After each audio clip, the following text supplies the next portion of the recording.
Assalamualaikum warahmatullahi wabarakatuh. Salam sejahtera bagi semuanya. Welcome back to my channel TPMDS. Selamat datang kembali pada channel TPMDS. Informasi terbaru terkait P3K Guru tahun 2022. Nah, informasi dari Menpan RB, Menteri Pendayagunaan Aparatur Negara Reformasi dan Birokrasi terkait P3K Guru tahun 2022.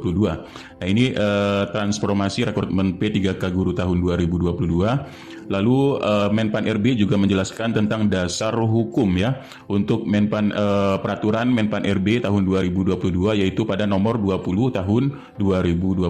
Nah, ini udah kita bahas kemarin. Kemudian arah kebijakan dari pengadaan ASN tahun 2022 yaitu dengan adanya pandemi COVID-19 maka akan berubah yaitu tentang pelayanan dasar ya, yaitu dari tenaga guru dan tenaga kesehatan. Lalu apa yang menjadi prioritas? Prioritas adalah yaitu keberpihakan kepada ex-THK 2 serta di sini adalah kebutuhan gaji dan tunjangan ASN. Seperti yang telah diperpreskan oleh Presiden RI yaitu pada Perpres 98 tahun 2020 ya tentang gaji dan tunjangan P3K. Lalu di sini statistik pelamar kemarin sudah juga kita bahas yaitu terkait dengan jumlah guru yang sudah lulus Pasinggit namun belum mendapatkan formasi yaitu sekitar 193.954 dan yang belum lulus ini ada 437.823 serta sisa formasi tahun 2021 sebanyak 212.392. Jumlah total pelamar pada keseluruhan tahun 2021 yaitu 925.637. Nah, lalu di sini untuk rekrutmen lama dan rekrutmen baru. Rekrutmen tahun 2021 yaitu sesuai dengan Permenpan RB 2021 nomor 28 dan Permenpan RB nomor 20 tahun 2022 ini sangat memiliki perbedaan terkait persyaratan dari pelamar ya. Nah, untuk persyaratan pelamar ini yang pertama untuk Menpan RB 2021 ini ada 4 kategori. Nah, kemudian yang ke Permenpan RB nomor 20 ini dibagi lagi menjadi ada prioritas 1 dan pelamar umum. Seperti yang sudah kita ketahui, untuk prioritas ini adalah yang sudah memiliki nilai ambang batas pada tahun 2021. Kemudian yaitu THK 2 guru yang non ASN di sekolah negeri ya terdaftar di Dapodik yaitu lebih dari 3 tahun. Untuk yang pelamar umum yaitu lulusan PPG serta pelamar yang terdaftar di Dapodik. Nah, kemudian untuk panitia seleksi ini kemarin ini hanya ada 2 ya, Panselnas dan panitia penyelenggara seleksi yaitu Kemendikbudristek. Nah, sekarang ini ada 3 ya, ada 3 karena akan mengadakan background check juga ya. Jadi Panselnas, kemudian Kemendikbudristek dan panitia instansi daerah.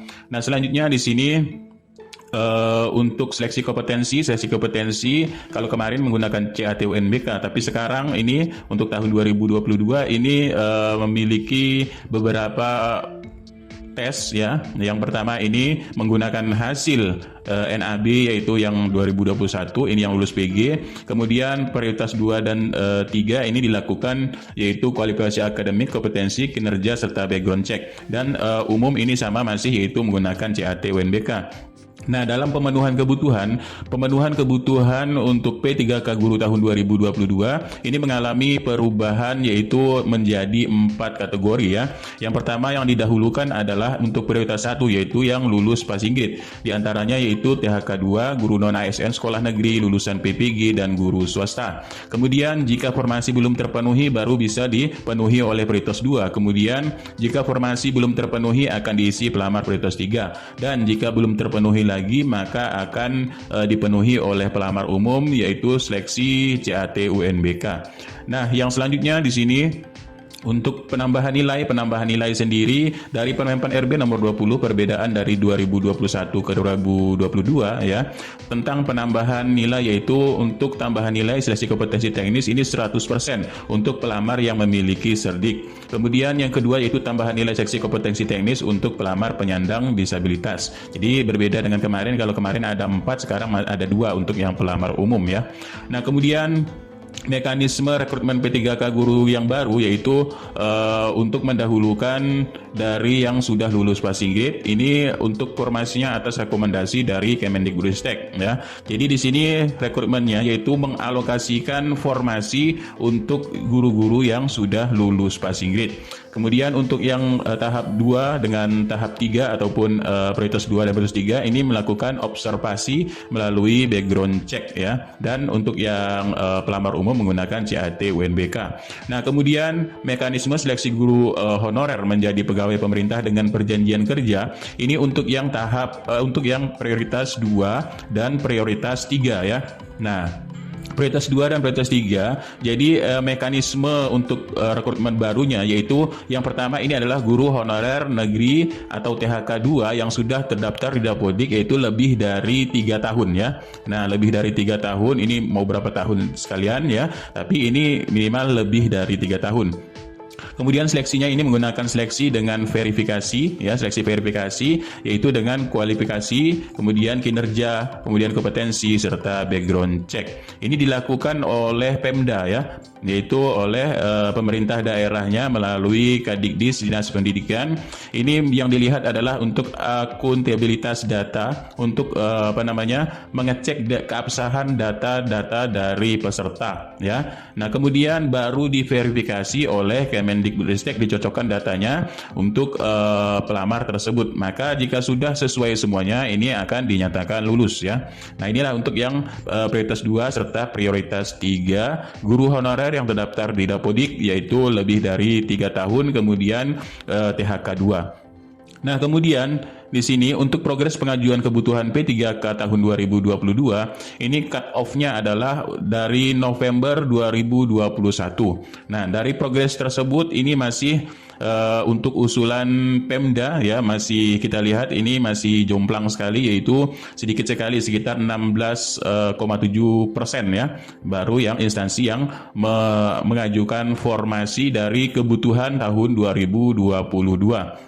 Nah, ini jumlah-jumlah instansi, ini total Pemda ya, kemudian ini instansi usulan P3K, kemudian ini juga Pemda usulan untuk guru ya. Nah, ini untuk guru 340, baru sekitar 62,7%. Nah, kita lanjut dari pengajuan kebutuhan tersebut, maka akan dibukalah kembali untuk mengajukan formasi tersebut di bulan ini ya. Nah, jadi dari kebutuhan yang tidak mencapai ini, maka Menpan RB ini akan membuka formasi bagi yang ingin mengusulkan P3K guru tahun 2022. Nah, untuk pembukaan formasi ataupun aplikasi formasi usulan kebutuhan tahun 2022 ini sesuai dengan Menpan kepada PPK atau pejabat bina daerah ya, nomor sekian. Nah, ini tanggal 17 Juni 2022 yaitu tentang pembukaan aplikasi e-formasi untuk pengajuan kebutuhan ASN tahun 2022. Ini ada 5 poin yang penting, yaitu pengusulan kebutuhan tahun 2022 ini dibuka kembali sampai pertengahan Juli 2022. Berarti masih diberikan kesempatan untuk mengajukan formasi ya. Tapi di sini Menpan RB memberikan catatan tidak diperkenankan mengurangi ya, tapi di sini adalah untuk menambah formasi. Nah, kemudian yang kedua, merujuk pada data Kemendikbudristek untuk kebutuhan guru ataupun Kemenkes untuk kebutuhan tenaga kesehatan. Dan yang ketiga, petunjuk teknis atau mekanisme pengusulan ini diundang pada aplikasi e-formasi. Dan yang keempat, apabila instansi tidak mengubah usulan dalam waktu yang sudah ditetapkan, waktunya ini sekitar pertengahan Juli 2022, maka usulan kebutuhan menggunakan data yang sudah diajukan pada cut off November tahun 2021 kemarin ya. Nah, ini cut off-nya 21 November 2021. Dan instansi ini tidak diperkenankan untuk mengubah usulan tahun 2022 setelah ditetapkan oleh Menpan RB ya. Nah, jadi formasi kemarin yang sudah ditetapkan ini tidak bisa diubah, tapi masih boleh menambah sampai pertengahan Juli 2022. Kemudian nomor 5 ini, apabila terdapat perubahan usulan, instansi ini wajib memperbaharui kelengkapan. Yang pertama, peta jabatan terbaru, kemudian surat usulan kebutuhan ASN APBN tahun 2022, kemudian rincian usulan dan surat ketersediaan anggaran gaji dan tunjangan ASN P3K tahun 2022. Nah, lalu daerah-daerah mana sajakah yang mengusulkan formasi atau yang berencana mengusulkan formasi? Nah, di sini Menpan RB sudah memberikan jadwal, yaitu pada daerah-daerah yang pengisian e-formasi tahun 2022 untuk mengajukan formasi kembali. Nah, Menpan RB telah memberikan yaitu waktu untuk pengajuan formasi kembali di bulan Juni sampai Juli 2022.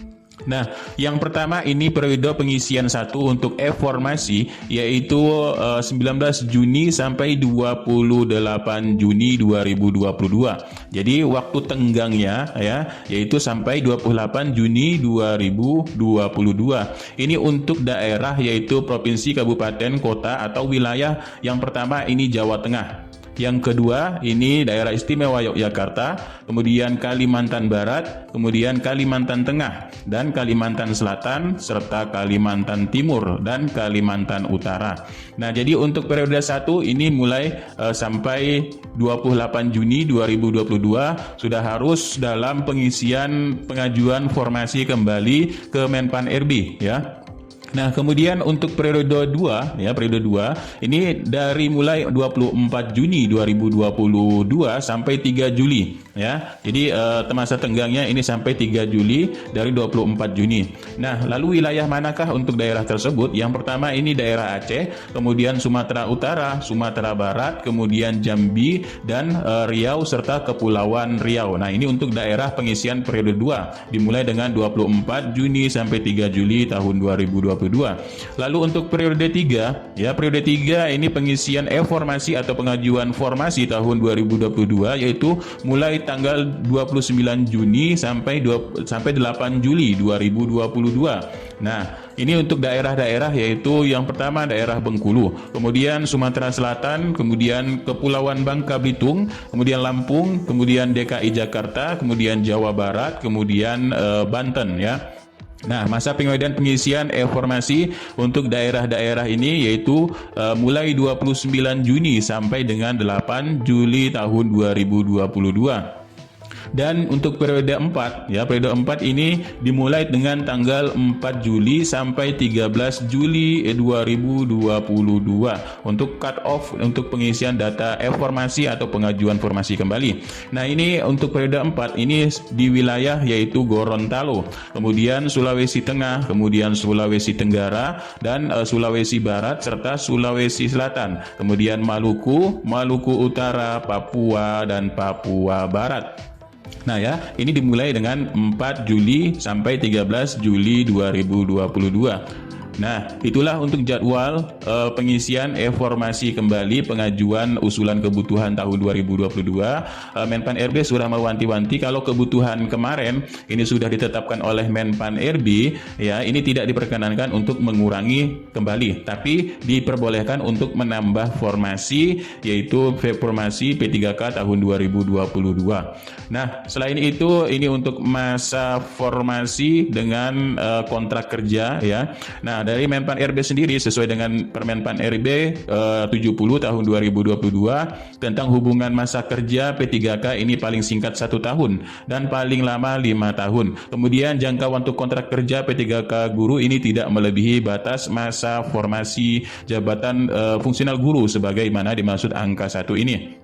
Ya, kemudian jangka waktu kontrak P3K guru ini memperhatikan selisih tahun usia yang bersangkutan. Ya, jika usianya menginjak yaitu pensiun, ini maka kontraknya diberikan 1 tahun. Kemudian perpanjangan kontrak kerja antara P3K guru dengan PPK ini berdasarkan capaian penilaian kinerja atau sesuai kompetensi kebutuhan instansi setelah mendapat persetujuan dari pejabat pembina kepegawaian. Nah, itulah sedikit informasi. Jadi poin pentingnya di sini adalah untuk pengisian formasi atau pengajuan formasi kembali untuk daerah-daerah di seluruh Indonesia di sini yaitu periode pengisian 1, periode pengisian 2, periode pengisian 3 dan periode pengisian 4. Berarti di sini batas tenggang waktunya adalah Juli 2022 yaitu pada bagian terakhir di sini minimal pada daerah-daerah tersebut yaitu ada batas cut off pengajuan formasi kembali untuk penambahan formasi. Nah, sekian, terima kasih, mudah-mudahan sedikit bermanfaat. Billahi taufiq wal hidayah. Wassalamualaikum warahmatullahi wabarakatuh. Salam sejahtera dan salam sehat selalu bagi sobat-sobat TPMDS dimanapun berada.